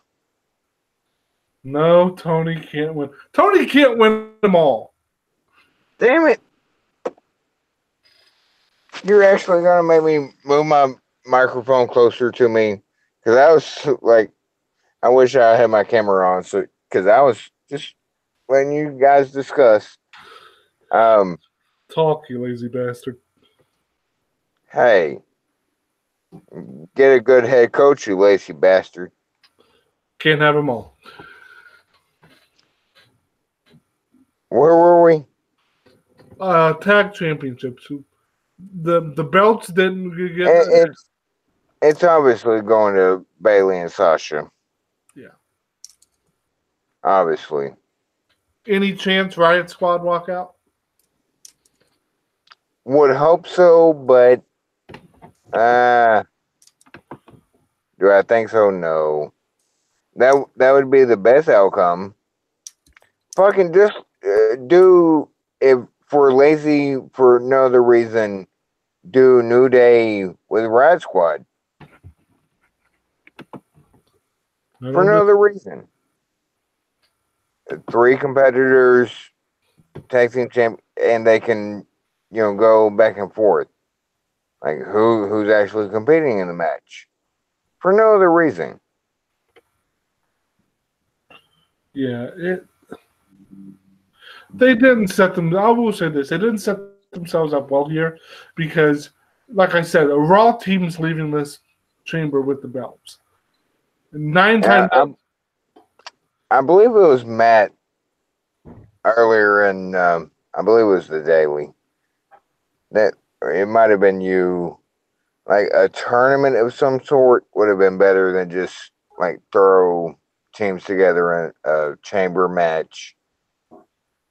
Um, sorry if this is kind of bad on your favorite or whatever, but we've seen men's tag team chamber matches for the tag team titles. They suck. Yeah, They always suck. yeah. I don't think putting them in the chamber is not the best idea, but I think what happened, we don't know whether or not these are going to be defended across all the brands yet. That was the rumor going in. They have made no intimation towards that yet, but it definitely seems like this is just going to be a Raw and SmackDown thing for right now. Even if you add like two SmackDown, two Raw, one NXT, one UK.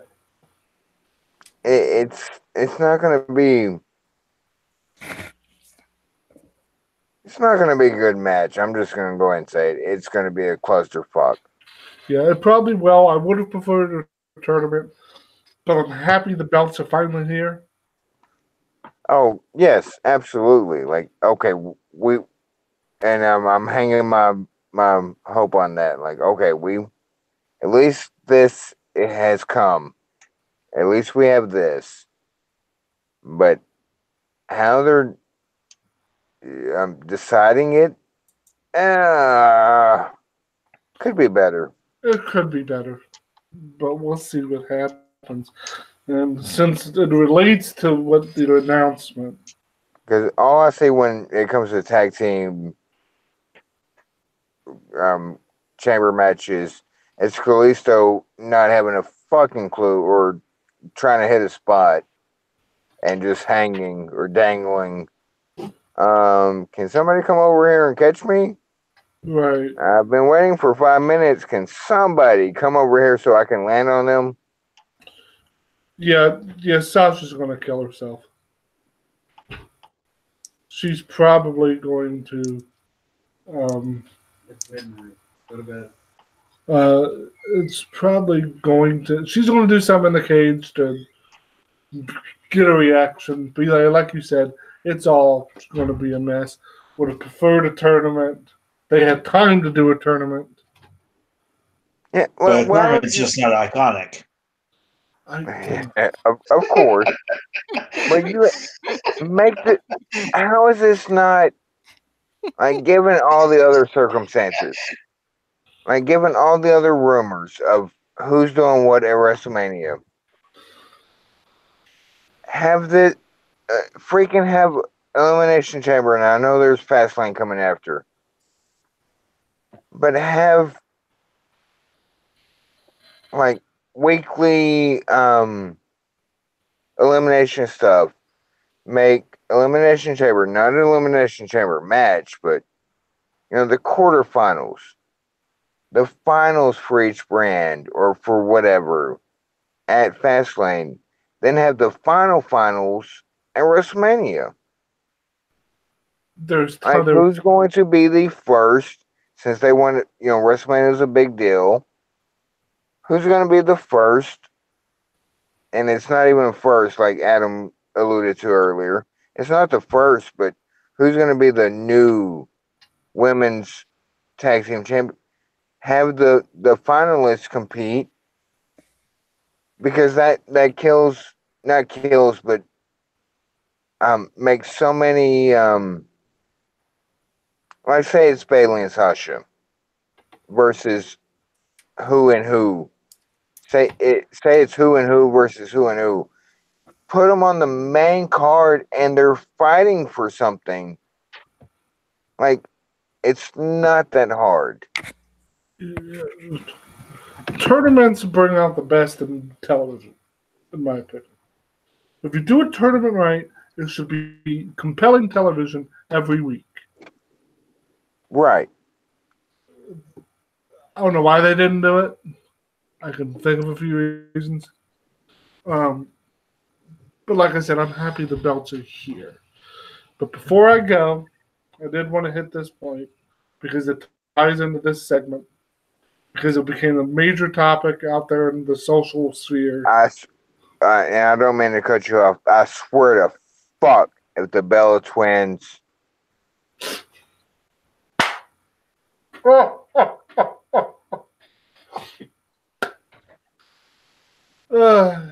Yeah, they're going to be involved, probably. No, they need to stay as far away from the titles as humanly possible. If you think they're not going to any title, really.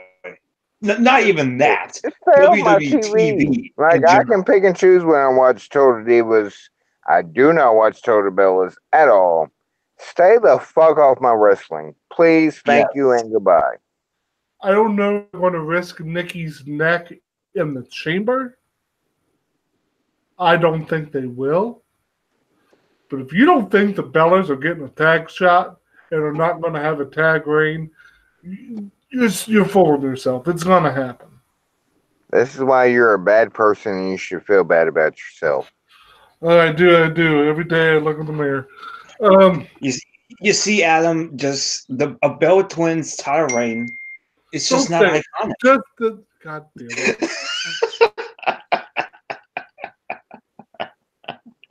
You're the one who should feel bad about themselves.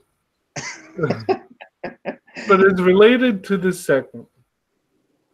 Later on in the show, we came to a part where Alexa Bliss's assistant knocked on her door.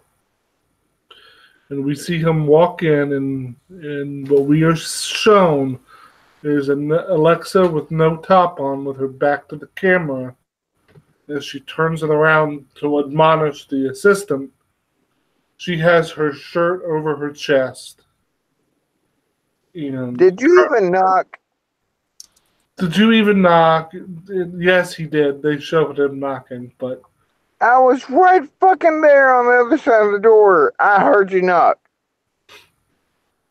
Yeah, that's pretty much what happened. But it was basically what it was. It was a shot of Alexa, topless, shirt over herself, hair down to cover the rest, basically.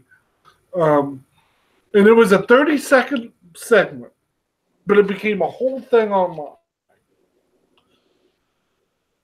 Is this WWE going back to a more risky product?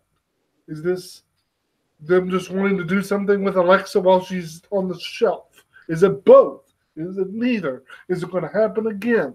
All these questions were asked. And here's my thing. I'm not going to sit here and say Alexa Bliss shouldn't show off her body if that's what she wants to do as a part of WWE television. I'm not going to do that. Alexa Bliss, first off, I know I don't need to say it, but I'll say it. Oh, Lord. Here we go. She has a great body. I'm not going to shock somebody by saying that. We can all see this as a gorgeous woman. The problem with the segment is that was out of character for Alexa. And not only that, it was completely pointless. Say what you will about that Eva Marie segment a couple years back, or any of the Mandy segments lately, but as dumb as those were, at least those had purpose. At least those made a certain amount of sense. Correct. There was no reason for this to happen. And I'm not going to say that sex appeal doesn't have a place in wrestling. It does. At its core, we're talking about men and women in glorified underwear and sometimes baby oil grappling each other in the middle of a ring in front of a camera. There is a sex appeal to it.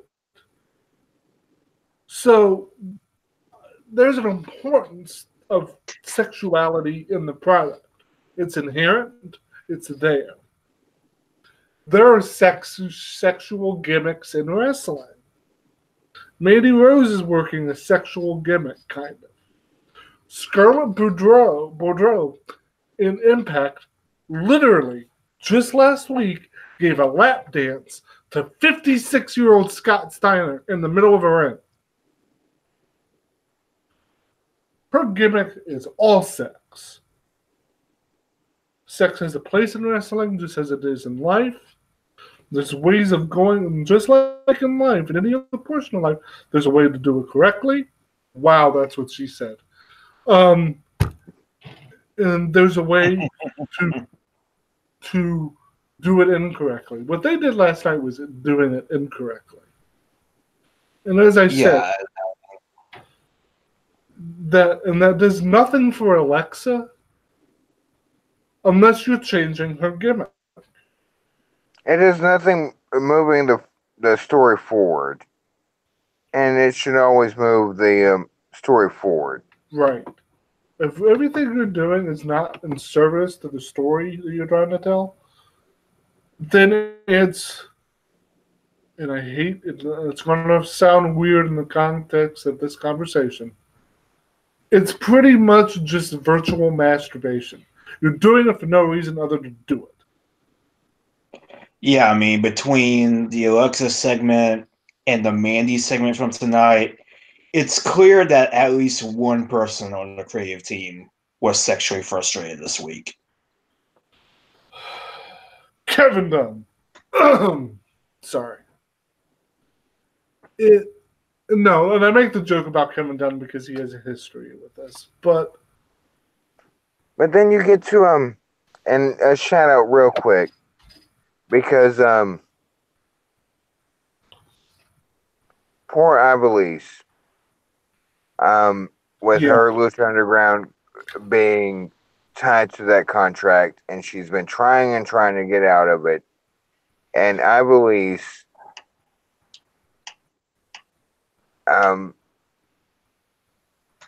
as a male, and I don't even know where to go with this, but yes, that was a drawing factor. Like, damn, she's gorgeous. Damn, yep, waifu. yeah, But she didn't actually. They tried to make her, or and sometimes they did, like, sexualize her, which is okay because it does work in moments in storyline. But then you get to the reality of I'm more than that kind of thing. Mm-hmm. Am I making sense at all? Yeah, if we come out 5-10 years down the road from now and we find out Alexa didn't really want to do that, then we have a problem. We have several problems. But if this is Alexa being approached with an idea and her signing off on it, then I really don't have any complaints outside of that. I don't think it served any other purpose. Right. See, that's, if we're just sticking to that segment and WWE, if she's like, no, I'm not cool with that, and that still happened, fuck you, fuck everything about you that it happened. Right. Like, that's just my thought process on it. Of I'm not comfortable with it. Well, but it would make for good TV, or it would make for, fuck what it would make for. If somebody says they're not comfortable with something, and I'm not saying this happened, I'm just saying in general. If somebody says they're not comfortable with doing something, don't fucking make them do it, no matter what. No matter what. If somebody says they're not comfortable, heed their uncomfortability with it and don't fucking do it. No matter how good it might come off on a movie or in a TV script, or if somebody says they're not comfortable, you fucking do something else immediately. Immediately. You don't even ask them again. You just fucking don't do it. You know, Allie, let me ask you a question, being that you're the only woman on the panel. What is your personal opinion when it comes to the use of sex appeal and sexuality in professional wrestling?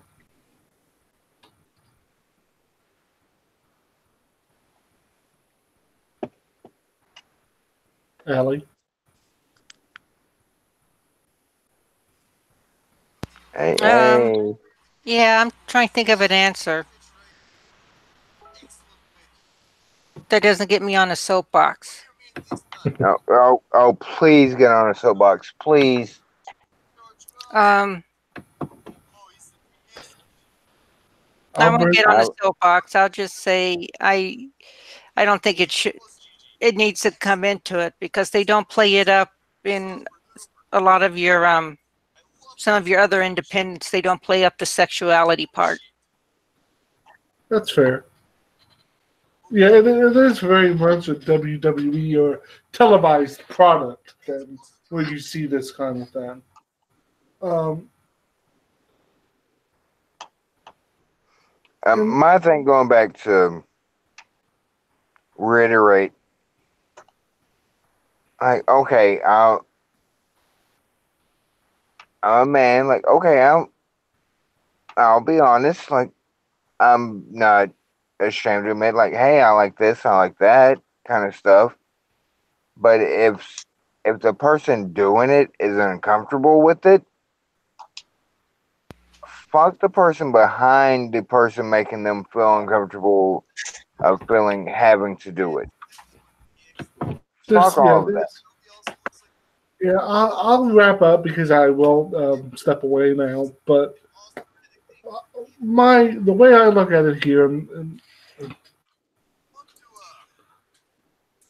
if we see something like this again next week, then that means we're going to see this more and more, which means they're going to take this in a character direction. And if And they just like I didn't like the Lana and Enzo thing. right, Oh, that was horrible. That was so uncomfortable, and you could tell like she was uncomfortable, and like that's not entertainment to me. No, and the other thing is if you're doing it to get a rise out of me, two things. No pun intended. No pun intended. Number one, there are places I can go that handle that, and secondly, that what we saw really wasn't all that. Um,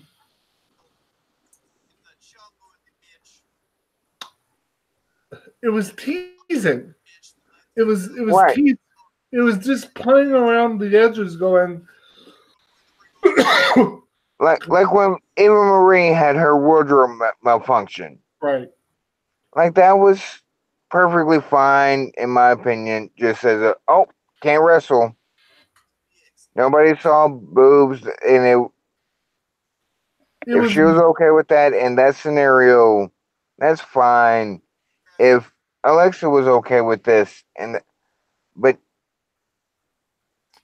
that line is so thin of, well, do I want to keep a job? They're asking me to do this, and and that goes for men and women. That's right. not just a women's right feminist kind of thing. That goes for, you're asking me to do what now? And that goes for being put in a place that you'd rather not be. Right. And like I said, we see Alexa come out in an outfit weekly that's meant to show her off. That inherent sex appeal is a part of that character. What happened on Raw was a step outside of that character. Yeah, exactly. And that goes to the Mandy Rose segment. Right. what they're doing with Mandy now is all part of this current storyline. What they're doing on TV right now.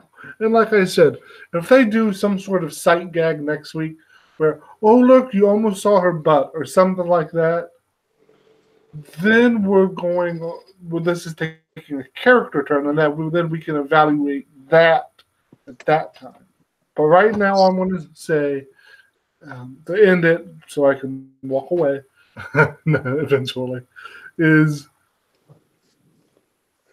You get two chances right. in wrestling. Like there's a first impression, but you get two chances to do a segment or a character change or a story in wrestling. You get two chances. That Right. in wrestling, you get two. You get two chances to make a first impression, basically. In wrestling, absolutely, you get two chances. Just like Draws or Dozer last night with Pretty Lady. That was the first impression. In wrestling, you get two impressions. So we'll if he comes out again, Pretty Lady, that's your second chance. But like I said, let's see where it goes. I'm not thrilled with what I saw last night. I'm sorry. I personally am not a fan of it. Like, I don't. Yes, Alexa's beautiful. She's got a great body. I don't need that. I don't need you to show me some sort of fake nudity, is what they were going. Precisely. She off every week she comes to the ring. She doesn't need that. You don't need to show me that, and I don't come to you for that. Right. Exactly. So why are we here? Now, if this is a character change, and they're going to go down some sort of different route with Alexa, since she can't wrestle at the moment, fine. It's just if this is the first step down that road, this first step wasn't for me. Right. And that second step better be closer to getting to the end goal. Whatever the end goal is. Right. Exactly. Precisely. Like that second step better not be somebody else walking in, or like it should be. If next week we come to somebody walking in on Alexa, she's pulling up her shorts, we have several red flags. Precisely. Again. So let's just I know we ran on a long time there just to get to this end point, but we do need to see where it goes. I'm just saying what happened last night and what blew up all over social media because half of wrestling Twitter are 13-year-olds at heart. And I'll be honest, my 9-year-old was like, Daddy, what was that? Morris. Because we watch movies, and like movies that are on TV, but where they block stuff out and stuff, like on antenna TV. And he will like look at me, or he will cover his face, and he did that in the Alexa segment. Like, nope, nope, nope.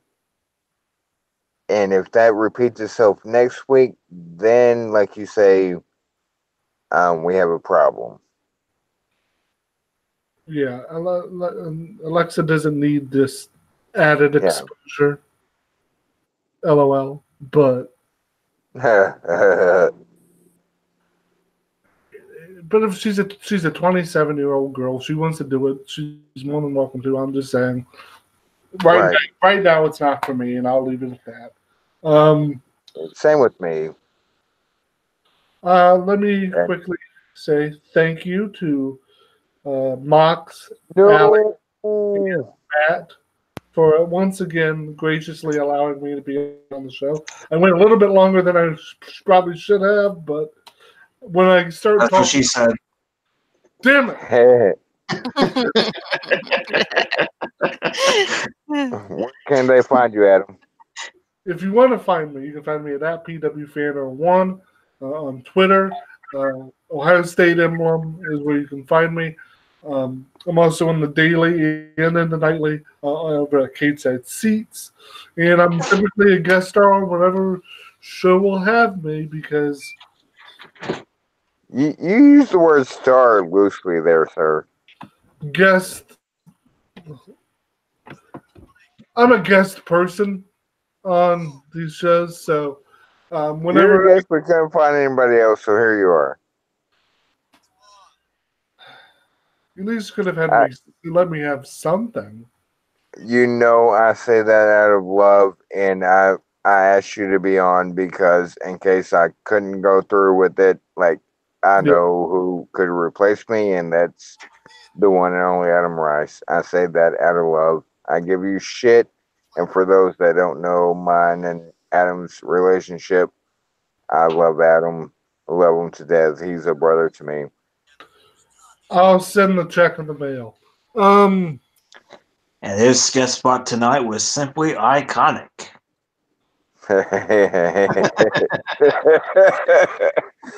Children. I work with children. you know children, you still show up anyway. So whose fault is it? Like I said, thank you to everybody who allowed me to come on tonight. I truly appreciate it. Mox, the check will be in the mail. Like I said, anybody, if you wish to talk with me, I'm at PWFair1 on Twitter. You can find me in the daily. I'm open to talk with anybody about anything. And Even how bad the Browns suck, you open to talk about that? ignore the man behind the curtain. Good night, everybody. Good night. Love you, dude. Thank you. Good night, guys. Bye. Peace. Now that he's gone, no, bad joke. Yeah, I think unless either one of you guys had something to add, Nope. Matt. Nothing for Raw. SmackDown was just kind of okay. Asuka bullied Billy Kay, but other than that, it was okay, I suppose. And in your eyes, that makes Asuka heel again. Yeah, pretty much. You said that so many times, man.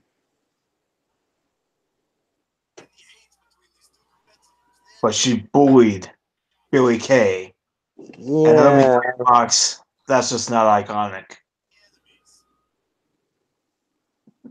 For one of the first times in a while, like, yeah, that was kind of.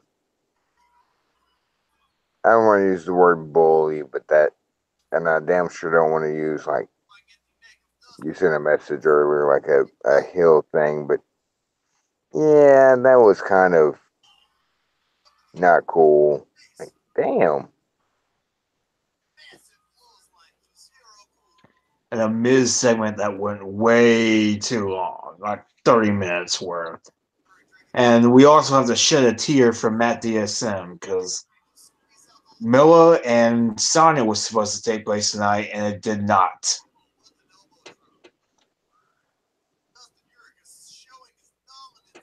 Well,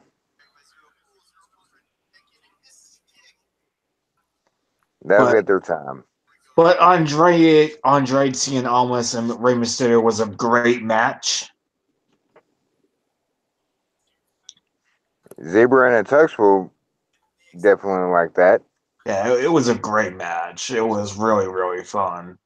We didn't have him on as a guest one time. Yes. And the dreaded name change WWE curse has struck again. Oh. Because Andrade Cien Almas apparently is now just Andrade now. Oh no. Mr. Bill. I love you, AA. You're the best. Da-da. Da da Da da da da da da da da da da da. da da da da. Any other parting words? It's not really drinking alone if the dog is home. True. That's my excuse for years, and I've doubled down on. It's not really drinking alone if I'm podcasting with friends. That's right. And Shadow's there, I bet. Yeah, Shadow can fuck right the fuck off. Oh, He's in the house. I'm in the Rav, trying to stay warm. what about Elmo or Buster? I started to bring Shadow and the Rav with me. Like, nope, because I already know. I already knew how that was going to end. Where can they find you, MetaMat? You can find me on Twitter at MetalMat15. Also hanging out on KCC, hanging out in the daily and the nightly. And the nightly, I am continuing my Starcade retrospective. And we're almost to the end. Tonight was Starcade 98 with the tasing heard around the world. Boo. And then tomorrow night is going to be Starcade 1999, aka the kick heard around the world.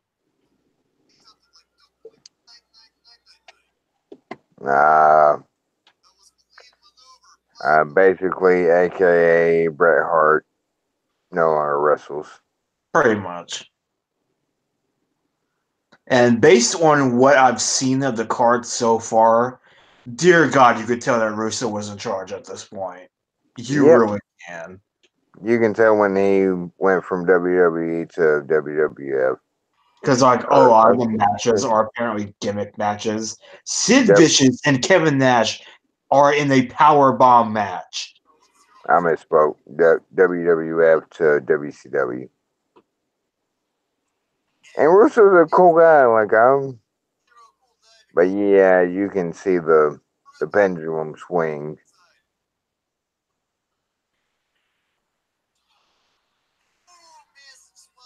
Which means last night you watched Starcade 97?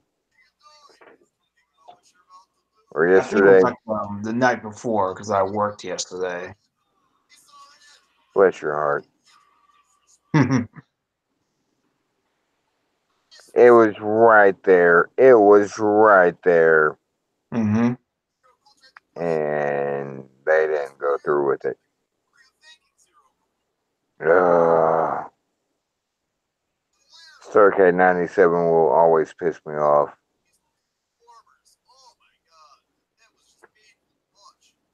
Hey, where can they find you?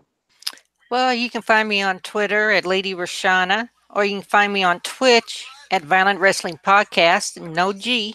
And I do hang out in the daily now and then.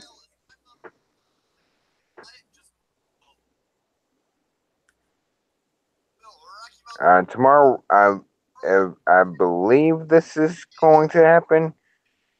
We're gonna get our Twitch key back and do, I don't know for how long, but we'll do our Twitch cast or Twitch podcast, whatever it's called. We're gonna try that again tomorrow on the VWP Twitch account. Gasp. And see if it works. Yeah, we're gonna try that tomorrow. Hopefully my BS goes away long enough, and I'll get the key and get that started. And Matt, you're off tomorrow. Yeah, I should be. Okay, I know you're like running the place now, so I'm not there just yet. But you will be. Yeah, just a matter of time. But I'll get our key back, and so you can see us on the VWP Twitch tomorrow. In fact, I'll go ahead and get our key back tonight, since good mood's not the right word, but up for it. I'll go ahead and get our key back tonight, and I'll send that to you, AA. Okay. So we can do our Twitch channel again. I got a new. I got a brand new pair of roller skates. You got a brand new key. I think we should get Okay, together and try now one. all I want in life is to see you on roller skates. Like literally, that's all I want now. Like, take me now if I can just see Metal Matt on roller skates. Like, just take me now. Because I just envision a whole lot of like YouTube videos coming out of it.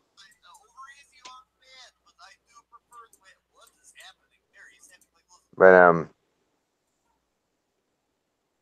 other than that, anything else anyone wanted to say?